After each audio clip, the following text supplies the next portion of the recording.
Dahil sa ating mga kasalanan, tayo'y nalayo sa ating Panginoon.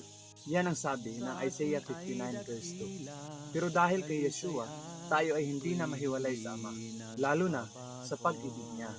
Yan ang sulat sa Roma 8:38 hanggang 39. Sapagkat naniniwala ako na kahit ang kamatayan, ni ang buhay, ni mga anghel, ni mga pamahalaan, ni ang mga bagay sa kasalukuyan, ni ang mga bagay na darating, ni ang mga kapangyarihan, ni ang kataasan, ni ang kailaliman, ni ang anumang bagay na nilikha, ang makapaghiwalay sa atin sa pag-ibig ng Ama na kay Yeshua na ating Panginoon.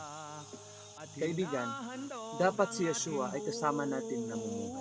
Kumbaga, tayo ay nasa Kanya dahil sa pamamagitan lang ito, tayo ay hindi na malayo sa Ama at sa pag-ibig niya.